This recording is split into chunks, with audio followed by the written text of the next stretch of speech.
श्रीमद् भागवत गीता में भगवान कृष्ण के उपदेशों का वर्णन है। गीता के ये उपदेश श्री कृष्ण ने महाभारत युद्ध के दौरान अर्जुन को दिए थे।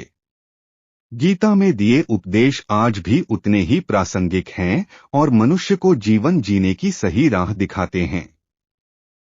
गीता की बातों को जीवन में अपनाने से व्यक्ति को खूब तरक्की मिलती है। गीता एकमात्र ऐसा ग्रंथ है जो मानव को जीने का ढंग सिखाता है। गीता जीवन में धर्म, कर्म और प्रेम का पाठ पढ़ाती है। गीता में श्री कृष्ण ने बताया है कि जीवन में समस्याएं किन वजहों से आती हैं और उनका हल क्या है। गीता के अनमोल विचार। धृतराष्ट्र बोले, हे संजय, धर्मभूमि कुरुक्षेत्र में एकत्रित युद्ध की इच्छा वाले मेरे और पांडु के पुत्रों ने क्या किया। संजय बोले, उस समय राजा दुर्योधन ने व्यूहरचनायुक्त पांडवों की सेना को देखकर और जाकर यह वचन कहा, हे आचार्य, आपके बुद्धिमान शिष्य द्रुपद पुत्र धृष्टद्युम्न द्वारा व्यूहाकार खड़ी की हुई भारी सेना को देखिए। पांडुपुत्रों की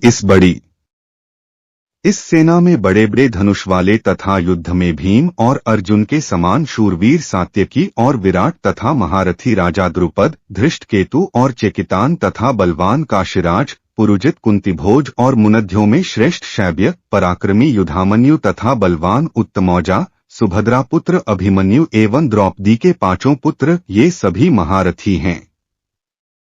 हे ब्राह्मण श्रेष्ठ, अपने पक्ष में भी जो प्रधान हैं उनको आप समझ लीजिए। आपकी जानकारी जो सेनापति हैं उनको के लिए मेरी सेना के बतलाता हूं। आप टाइम्स द्रोणाचार्य और पितामह भीष्म तथा कर्ण और संग्रामविजय कृपाचार्य तथा वैसे ही अश्वत्थामा, विकर्ण और सोमदत्त का पुत्र भूरिश्रवा और भी मेरे लिए जीवन की आशा त्याग देने वाले बहुत से शूरवीर अनेक प्रकार के शस्त्रास्त्रों से सुसज्जित और सबके सब युद्ध में चतुर हैं। भीष्म पितामह द्वारा रक्षित हमारी वह सेना सब प्रकार से अजेय है और भीम द्वारा रक्षित उन लोगों की यह सेना जीतने में सुगम है। इसलिए सब मोर्चों पर अपनी अपनी जगह स्थित रहते हुए आप लोग सभी निःसंदेह भीष्म पितामह की ही सब ओर से रक्षा करें। कौरवों में वृद्ध बड़े प्रतापी पितामह भीष्म ने उस दुर्योधन के हृदय में हर्ष उत्पन्न करते हुए उच्च स्वर से सिंह की दहाड़ के समान गरज कर शंख बजाया। इसके पश्चात शंख और नगारे तथा ढोल, मृदंग और नरसिंघे आदि बाजे एक साथ बज उठे। उनका वह शब्द बड़ा भयंकर हुआ। इसके अनंतर सफेद घोड़ों से युक्त उत्तम रथ में बैठे हुए श्री कृष्ण क्षा महाराज और अर्जुन ने भी अलौकिक शंख बजाए। श्री कृष्ण महाराज ने पांचजन्य नामक, अर्जुन ने देवदत्त नामक और भयानक कर्म वाले भीमसेन ने पौंड्र नामक महाशंख बजाया। कुंती पुत्र राजा युधिष्ठिर ने अनंत विजय नामक और नकुल तथा सहदेव ने सुघोष और मणिपुष्पक नामक शंख बजाए। श्रेष्ठ धनुष वाले काशीराज और महारथी शिखंडी एवं धृष्टद्युम्न तथा राजा विराट और अजय सात्यकी, राजा द्रुपद एवं द्रौपदी के पांचों पुत्र और बड़ी भुजा वाले सुभद्रा पुत्र अभिमन्यु, इन सभी ने, हे राजन, सब ओर से अलग अलग शंख बजाए और उस भयानक शब्द ने आकाश और पृथ्वी को भी गुंजाते हुए धार्तराष्ट्रों के यानी आपके पक्ष वालों के हृदय विदीर्ण कर दिए।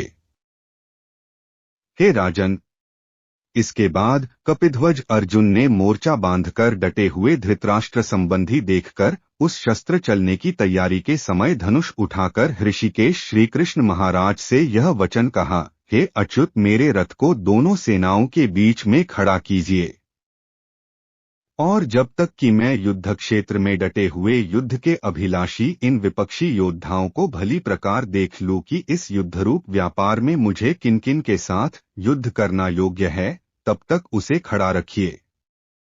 दुर्बुद्धि दुर्योधन का युद्ध में हित चाहने वाले जो ये राजा लोग इस सेना में आए हैं, इन युद्ध करने वालों को मैं देखूंगा।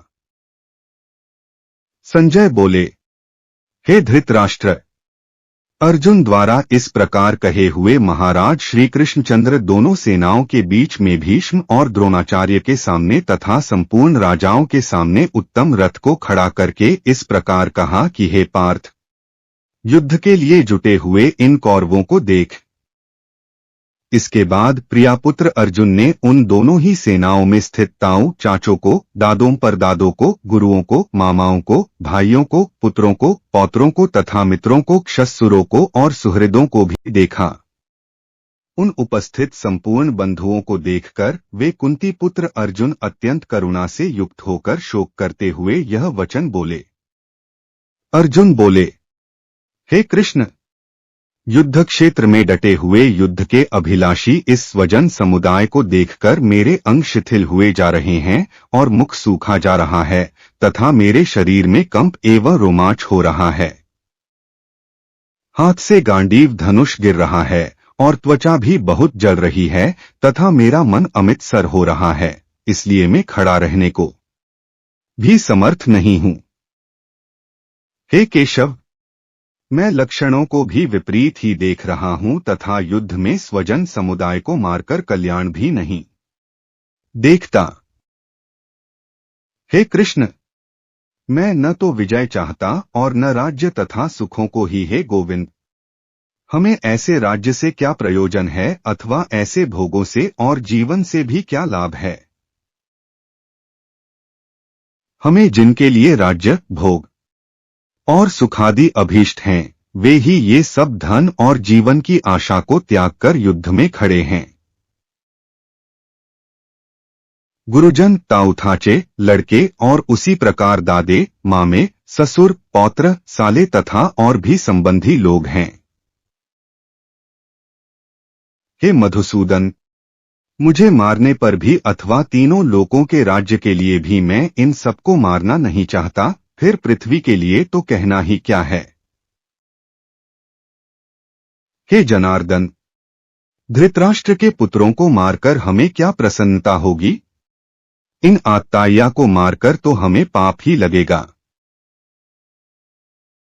अतएव हे माधव, अपने ही बांधव धृतराष्ट्र के पुत्रों को मारने के लिए हम योग्य नहीं हैं, क्योंकि अपने ही कुटुंब को मारकर हम कैसे सुखी होंगे।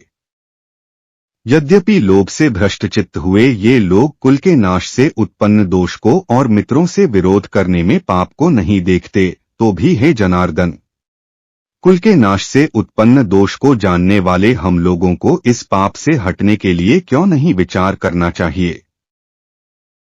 कुल के नाश से सनातन कुल धर्म नष्ट हो जाते हैं, धर्म के नाश हो जाने पर संपूर्ण कुल में पाप भी बहुत फैल जाता है। हे कृष्ण, पाप के अधिक बढ़ जाने से कुल की स्त्रियां अत्यंत दूषित हो जाती हैं और हे वाष्णे, स्त्रियों के दूषित हो जाने पर वर्णसंकर उत्पन्न होता है। वर्णसंकर कुलघातियों को और कुल को नरक में ले जाने के लिए ही होता है। लुप्त हुई पिंड और जल की क्रिया वाले अर्थात श्राद्ध और तर्पण से वंचित इनके पितर लोग भी अधोगति को प्राप्त होते हैं।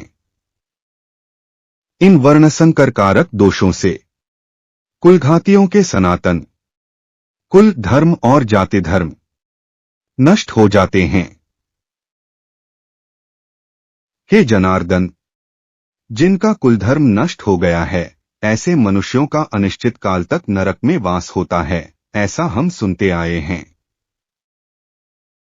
हाँ, शोक, हम लोग बुद्धिमान होकर भी महान पाप करने को तैयार हो गए हैं, जो राज्य और सुख के लोभ से स्वजनों को मारने के लिए उद्यत हो गए हैं। यदि मुझ शस्त्ररहित एवं सामना न करने वाले को शस्त्र हाथ में लिए हुए धृतराष्ट्र के पुत्र रण में मार डालें तो वह मारना भी मेरे लिए अधिक कल्याणकारक होगा। संजय बोले, रणभूमि में शोक से उद्विग्न मन वाला अर्जुन इस प्रकार कहकर बाण सहित धनुष को त्याग कर रथ के पिछले भाग में बैठ गया। आगे के अध्याय के लिए लाइक, सब्सक्राइब